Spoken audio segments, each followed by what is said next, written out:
Ya, halo pemirsa, apa kabar Anda hari ini? Langsung dari studio IDX Channel Jakarta, saya Prasetyo Wibowo kembali menyapa Anda dalam program Market Review yang akan mengupas isu-isu yang menjadi penggerak ekonomi di tanah air.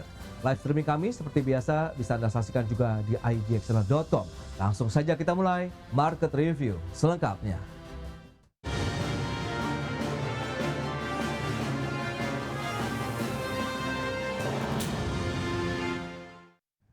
Realisasi investasi pada kuartal 2 tahun 2025 mencapai 477,7 triliun rupiah atau 25,1% dari target di tahun ini. Adapun serapan tenaga kerja mencapai 665.764 orang.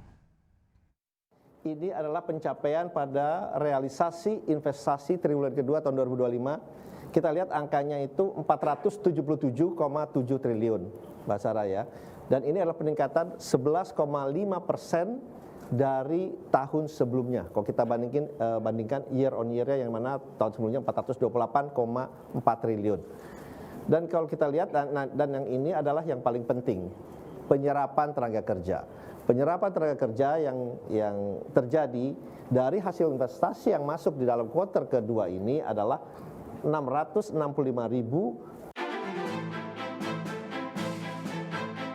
Kemudian pernyataan Menteri Investasi atau Kepala Badan Koordinasi Penanaman Modal Rosan Roslani terkait realisasi investasi di tanah air pada kuartal 2 tahun 2025 yang mencapai 477,7 triliun rupiah.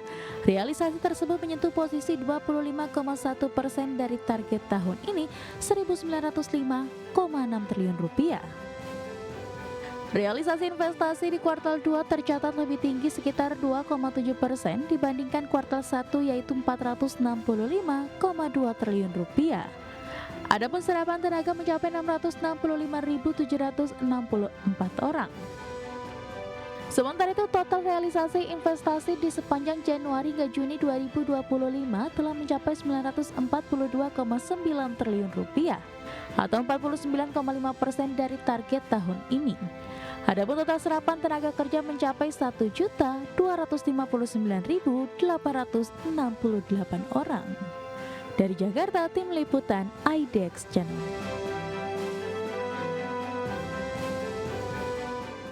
Ya, pemirsa, untuk membahas tema kita kali ini, tren kenaikan realisasi investasi berlanjut di kuartal 2 tahun 2025. Kita sudah tersambung melalui Zoom bersama dengan Ibu Hardini Pusparini. Beliau adalah Ketua Komite Tetap Perencanaan Infrastruktur dan Pembiayaan Pembangunan Kadin Indonesia. Kemudian sudah bergabung juga Ibu Hosiana Situmorang. Beliau adalah Ekonom PT Bank Danamon Indonesia Tbk. Langsung saja kita sapa. Halo Bu Hardini, apa kabar?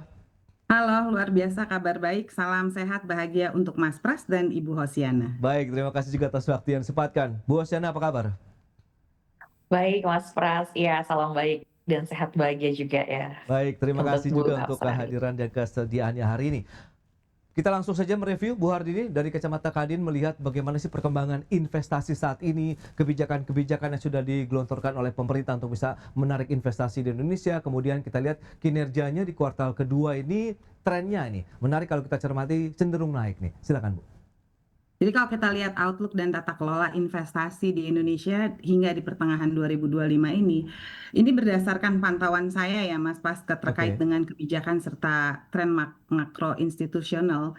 Ini ada beberapa hal sih yang penting untuk diperhatikan. Oke. Pertama yaitu stabilitas politik dan kebijakan ini menjadi daya tarik karena terpilihnya Presiden Prabowo Subianto ini menciptakan persepsi stabilitas politik jangka pendek yang menjadi signal positif bagi para investor. Dan kedua, fokus pemerintah baru pada pembangunan saat ini melanjutkan infrastruktur lanjutan. Di sini ada IKN, ada food estate, ketahanan pangan, ada energi, dan hilirisasi industri mempertegas nih arahnya investasi pemerintah. Dan juga terkait kepastian hukum atas regulasi dan harmonisasi lintas kementerian yang saat ini tentunya masih belum konsisten. Nah, kedua mengenai kepastian hukum dan regulasi. Kalau kita lihat dalam hal ini, investor dari dalam maupun luar negeri ini menghadapi perizinan yang masih mengalami ketidakpastian, khususnya ini mengenai sektor lahan, lingkungan, dan perpajakan. Dan kalau kita lihat tata kelola online dalam negeri, ini masih menghadapi ketidakpastian perizinan, khususnya di sektor lahan, lingkungan, dan perpajakan. Jadi ini masalah OSS, ini terus harus diperbaiki oleh pemerintah. Nah, yang menarik ini kesempatan untuk skema KPBU. Saya Oke, selaku Miss KPBU tentunya menginisiasi untuk banyaknya transaksi di KPBU karena saat ini masih menghadapi tantangan pada aspek pembagian resiko pengadaan lahan dan jaminan pemerintah.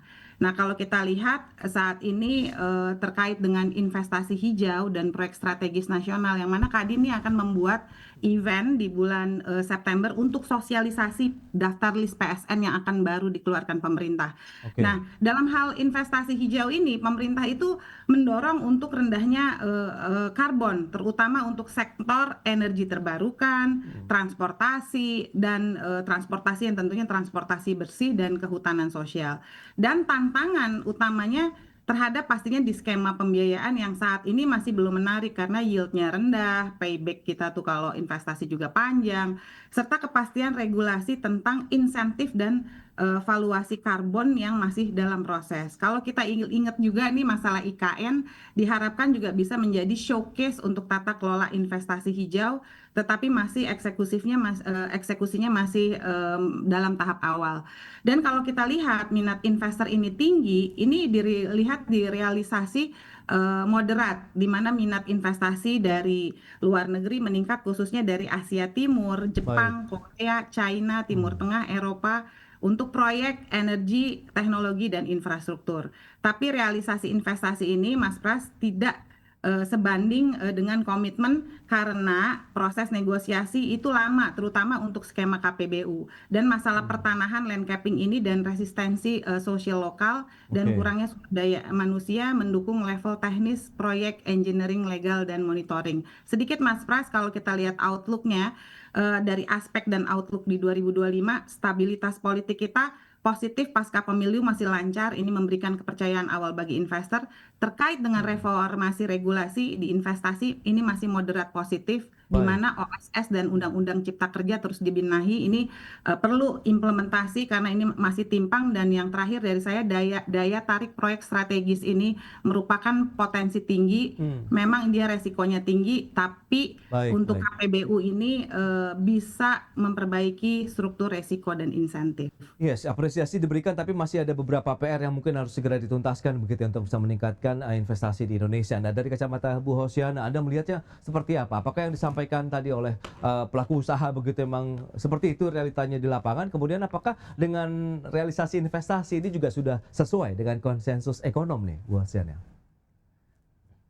Iya, terima kasih ya Bu Hardini buat penjelasannya yang luar biasa advance ya, maksudnya langsung dari pelaku usaha. Jadi memang tadi juga di-mention ada dari target dan realisasi yang cenderung ada beberapa kendala yang dihadapi dan juga salah satu yang ditawarkan solusinya adalah dengan KPBU.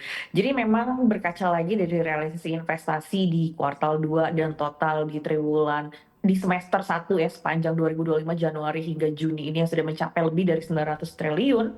Tapi memang yang menjadi perhatiannya adalah ini kan kita udah cenderung selama 3-4 tahun ini tuh kayaknya dihilirisasi yang terjadi sangat masif ya, terbukti juga dengan daerahnya tadi ada di Sulawesi dan juga di Maluku Utara. Nah, dengan apa yang tadi dipaparkan oleh Bu Hardini ini juga menariknya menyinggung juga dengan investasi dan juga berbasis sustainable atau juga berbasis green. Ini positif karena gini, kalau udah di midterm ini aja kita udah akumulasi investasinya tuh udah sangat masif ya. Dan di kuartal 2 ini untuk investor asingnya mencatatkan penurunan gitu, kontraksi sekitar 7% secara year on year. Ini sebenarnya suatu signal juga ya, memang di tengah perlambatan global, tapi kecenderungan ada suatu yang dikhawatirkan adalah suatu titik jenuh gitu. Nah, kalau nanti hilirisasinya sudah katakanlah sudah terpenuhi semua, berarti kan harus ada sektor-sektor lain yang dipersiapkan dari sekarang. Dan apa yang disampaikan oleh Bu Hardini tadi itu menarik ya, karena dengan persiapan, dengan target-target yang ingin dicapai, namun tadi masih ada kendala kesediaan lahan, kemudian juga dari perizinan. Nah, ini yang memang, perlu sih, karena kecenderungannya hal ini tuh memang sudah berlarut-larut ya dari mulai sebelum diciptakannya juga UU Cipta Kerja. Nah, yang ke depannya yang mungkin dilihat dari sisi kacamata ekonom dan juga perbankan adalah memang sektor yang secara risikonya itu terukur dan juga, kalau kita lihat ya selain terukur juga, ini sustain gitu. Karena Oke. dengan arah ke depannya yang berarah lebih berbasis ESG, kita juga, terus mencari gitu. Karena dengan hilirisasi ini kan juga kita tahu ya ada banyak, beberapa pro dan kontra dan juga bagaimana nanti dampak dari sisi lingkungannya, itu sih, Pak. Baik, Bu Osyana, kita akan lihat nanti seperti apa sih dengan capaian investasi di kuartal kedua ini, apakah menjadikan Indonesia sebenarnya juga masih cukup seksi ya bagi para investor global maupun domestik. Kita akan bahas nanti di segmen berikutnya, kita akan jeda dulu sebentar. Dan pemirsa, kami akan segera kembali usai pariwara berikut ini.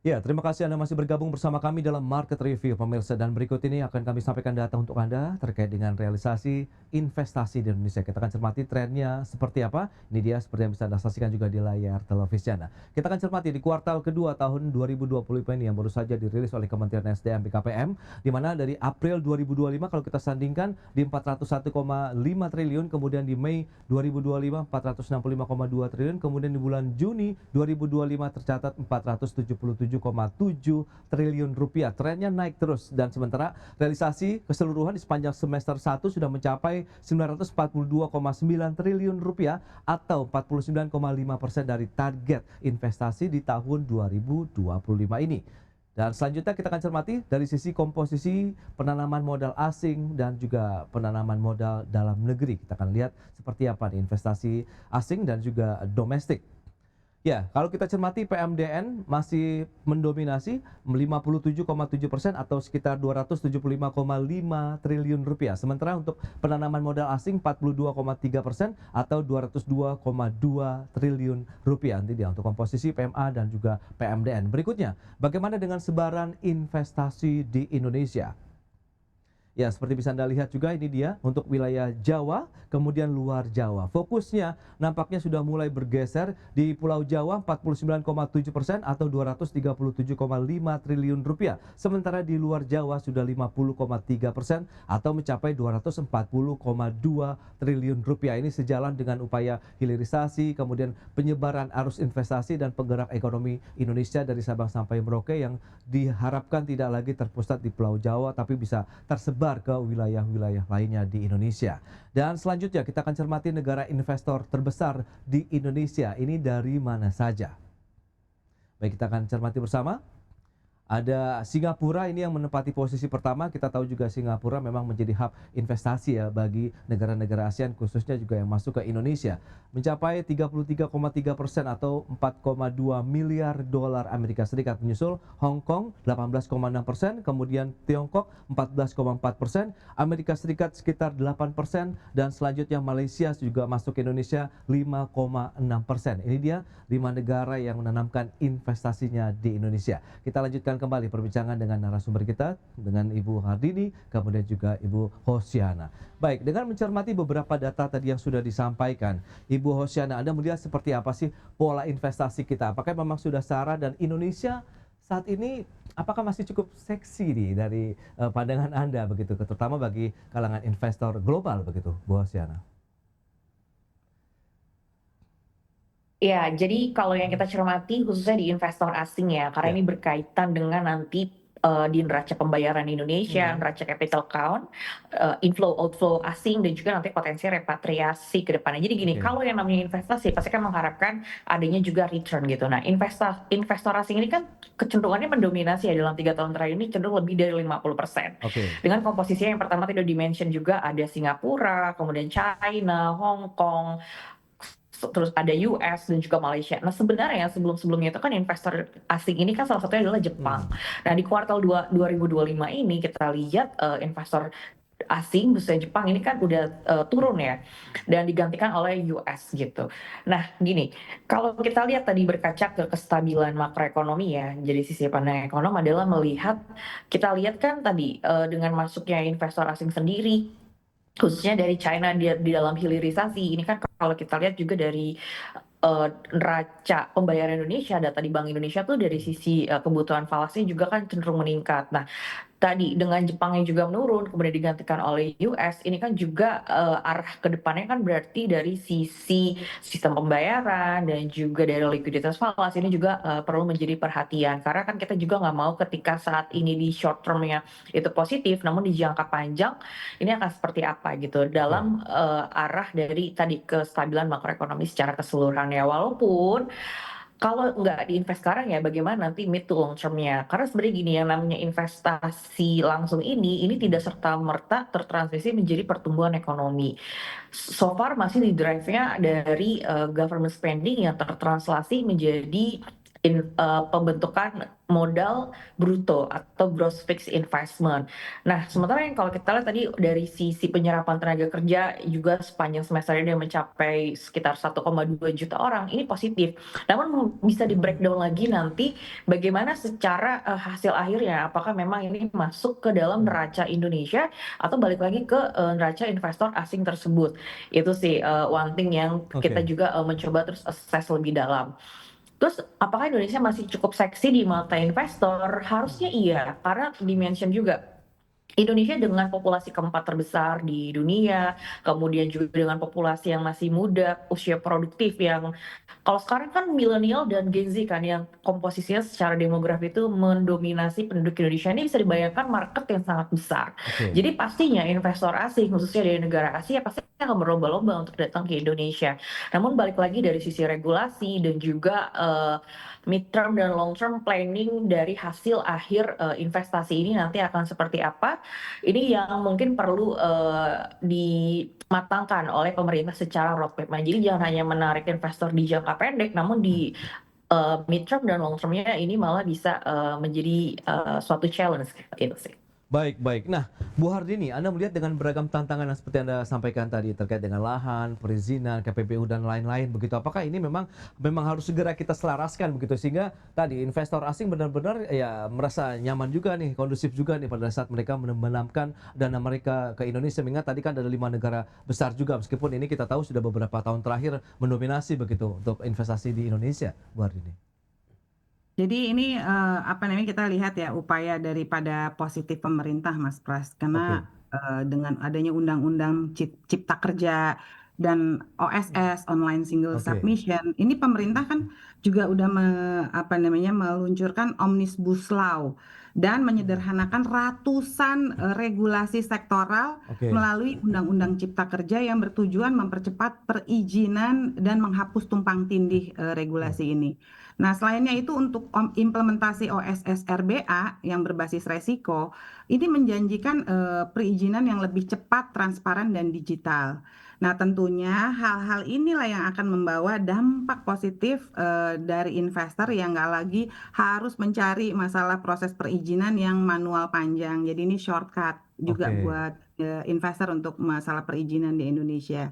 Nah, tentunya dalam hal ini masalah fasilitas insentif dalam investasi itu juga sangat menyokong percepatan di investasi. Karena dalam hal ini tersedianya berbagai insentif seperti tax holiday, tax allowance, super deduction tax untuk R&D dan pelatihan vokasi, serta fasilitas dari kawasan industri ini penting sekali.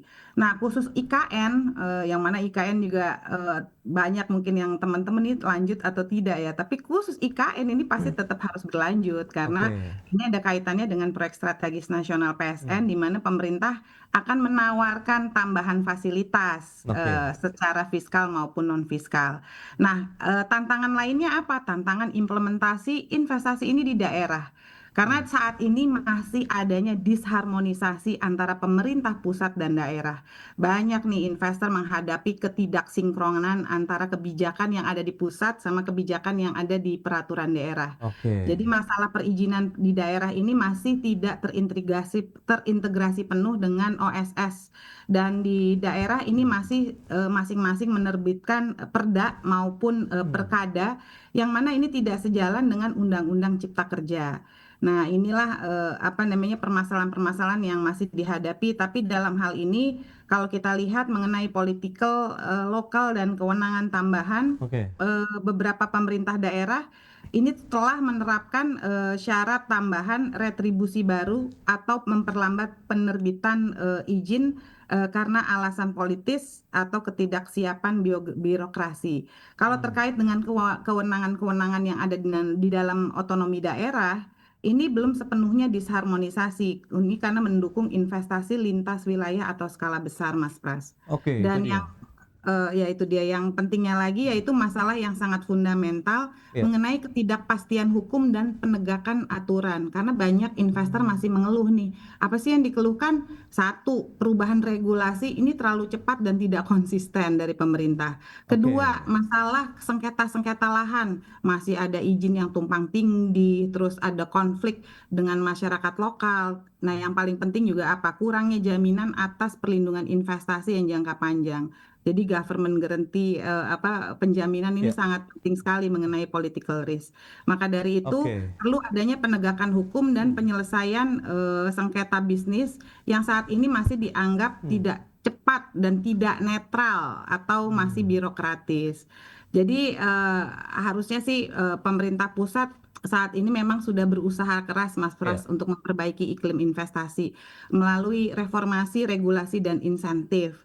Tapi tantangan utama masih berada dalam tatanan implementasi di daerah dan kepastian Baik. hukum dan konsistensi dalam kebijakan. Ya, ini dia nih PR yang memang harus segera dituntaskan. Lantas solusinya, strateginya seperti apa, Bu Osyana dan juga Bu Hari ini kita bahas lagi di segmen berikutnya. Kita akan jeda dulu sebentar. Dan pemirsa, pastikan Anda masih bersama kami.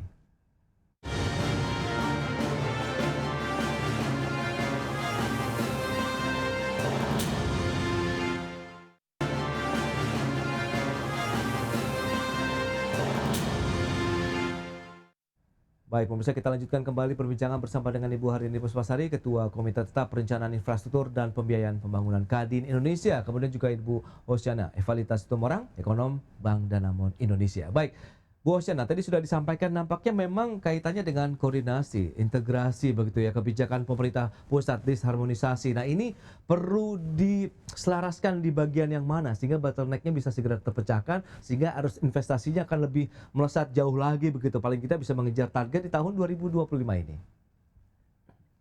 Ya, seperti yang sudah disampaikan ya, tadi kan banyak aturan yang masih tumpang tindih antara pusat dan daerah. Ya, Jadi ya tadi dengan adanya UU Cipta Kerja yang sudah dijalankan, ya kecenderungannya memang tadi masih ini kalau kita lihat mulai ada namanya kan indeks ease of doing business ya, dan salah oke. satunya adalah untuk mempermudah perizinan.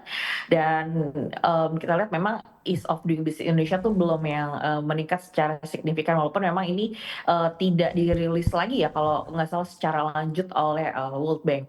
Namun gini, yang menarik yang menjadi perhatian adalah Indonesia kan harus compete ya di tengah Trump tarif dan juga potensi dari relokasi investor. Kalau kita lihat kan dengan China dan juga beberapa negara yang ada potensi kalau nanti tarifnya itu lebih besar dari Indonesia, berarti kan investor asing yang tadinya investasi di negara-negara tersebut tuh bisa datang ke Indonesia untuk berinvestasi.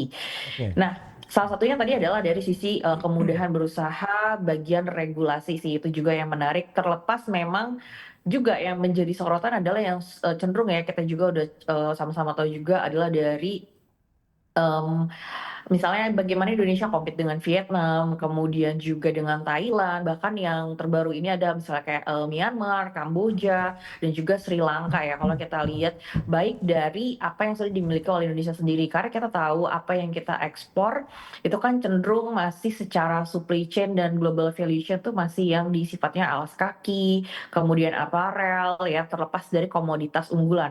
Karena gini, kalau yang komoditas itu kan suatu natural resources yang memang secara kompetitif absolut itu dimiliki oleh Indonesia. Namun ini kan penyerapan tenaga kerjanya cenderung tidak sebanyak sektor-sektor yang padat karya. Nah, sementara sektor-sektor padat karya tersebut cenderung masih didominasi oleh negara-negara yang tadi sudah disebutkan gitu. Nah, kalau misalnya regulasinya membaik, kemudian juga infrastrukturnya juga lebih baik, ini diharapkan tadi dengan Indonesia yang cenderung tarifnya ini lebih tinggi dibandingkan kompetitor ataupun negara peers di ASEAN, ini Oke. sebenarnya menjadi daya tarik supaya investor asingnya terus sustain. Karena ya tadi balik lagi, kalau hilirisasi ini investornya udah katakanlah sudah jenuh, berarti kan kita harus bersaing lagi untuk sektor-sektor yang lainnya gitu. Karena walaupun memang Indonesia kaya secara sumber daya alam, Oke. namun balik lagi itu semua kan tentu ada titik jenuhnya di mana mau nggak mau ya kita harus ke sektor yang padat karya di tengah populasi usia produktif yang tinggi gitu. Jadi tadi Baik. penyerapan tenaga kerjanya bisa lebih banyak dan Ya. konsumsi di domestiknya juga overall tertolong dan pada akhirnya adalah pertumbuhan ekonominya bisa lebih sustain lagi, tidak Iya. terpengaruh oleh saat ini di sisi komoditasnya Baik, gitu itu sih, dia Pak. rekomendasi yang diberikan oleh Bu Osyana Evalitas Situmorang. Nah, terakhir Bu Hardini, lantas bagaimana Anda bisa melihat momentum ini akhirnya untuk bisa meningkatkan perbaikan, mengingat juga kondisi global sedang kondusif karena sudah ada kesepakatan dagang Amerika Serikat, Uni Eropa, kita juga dengan Uni Eropa dan Amerika Serikat juga sudah sepakat. Jadi sebenarnya ini bisa kita meningkatkan lagi nih untuk arus investasi khususnya FDI ke Indonesia, Bu Hardini. Jadi kalau dari saya nih ada 3 langkah strategi ya Mas Oke. Pras. Pertama strategi pemerintah, kedua strategi pelaku usaha, ketiga bagaimana kunci sukses di jangka menengah untuk investasi. Kalau kita lihat di strategi pemerintah, satu ini kepastian regulasi dan reformasi restruktural. Jadi implementasi konsistensi daripada Undang-Undang Cipta Kerja dan Perpres nomor 55 tahun 2023 ini tentang perizinan berbasis resiko, terus juga terkait dengan sinkronisasi kebijakan antara pemerintah pusat dan daerah, terutama di sektor lahan, lingkungan, dan perizinan teknis, terus juga bagaimana penyederhanaan dalam online single submission OSS ini agar lebih diefisiensikan dan diakomodir terhadap pelaku usaha kecil menengah dan investor asing. Kedua, bagaimana ini peningkatan kualitas di infrastruktur dan sumber daya manusia di Indonesia. Tentunya dengan adanya percepatan pembangunan IKN dan kawasan industri yang terintegrasi seperti Rempang, Batang, WDB, ini juga perlu ditingkatkan karena kita ada investasi besar, SDM-nya juga harus bagus. Nah, insentif fiskal dan non fiskal, bagaimana mengoptimalisasikan tax holiday, tax allowance yang super deduction ini khususnya untuk sektor di energi baru terbarukan, manufacture, digital, pertanian, dan juga penyediaan lahan industri yang murah.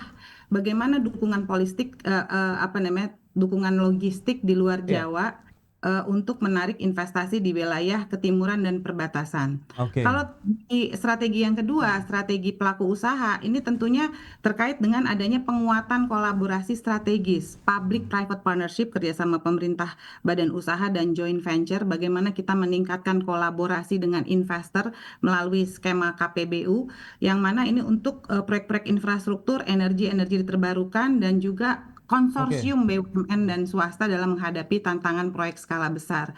Dan Oke. dalam hal ini juga terkait dengan transformasi digital, yaitu bagaimana investasi dalam otomatisasi, digitalisasi prosesnya, dan juga teknologi hijau untuk meningkatkan efisiensi dan daya saing. Dan kalau terkait dengan Oke. strategi di kunci jangka menengah, ini bagaimana kepastian dan konsistensi hukum di mana harus menjamin stabilitas dan mengurangi biaya kepatuhan investor. Baik. Kedua, kesiapan infrastruktur SDM. Iya, iya. Keempat, bagaimana meningkatkan kepercayaan investor untuk Oke. diperolehnya transparansi, efektivitas dalam birokrasi dan political will. Dan Baik. yang terakhir, bagaimana responsif terhadap tantangan global, yaitu dengan sikap adaptif terhadap Iya. dinamika geopolitik dan geostrategi investasi Baik, global. Bu Hardini. Ini cukup banyak berarti ya rekomendasi yang diberikan. Tapi yang nanti penting Siap. adalah implementasinya, lagi-lagi action ya yang perlu disiapkan juga. Nanti mungkin pelaku usaha akan lebih menggandeng ataupun memberikan pendapat ataupun masukan lagi nih kepada pemerintah sehingga realisasinya bisa segera dilaksanakan, kemudian sesuai juga ya dari harapan pelaku usaha maupun dengan Bu Hosyana tadi yang sudah disampaikan. Baik, saya sekali waktu terbatas Bu Hardini, Bu Hosyana, terima kasih banyak atas waktu, informasi sharing yang sudah diberikan kepada pemirsa IDXL pada hari ini. Selamat melanjutkan aktivitas Anda kembali, salam sehat. Sampai berjumpa kembali Bu, terima kasih. Terima kasih Thank Mas you. Pras. Sampai jumpa Mas Baik Pras, pemirsa, selamat jangan siang. beranjak dari tempat Anda karena sesaat lagi kami masih akan kembali dengan tema menarik lainnya terkait dengan menanti stimulus lanjutan pemacu daya beli masyarakat.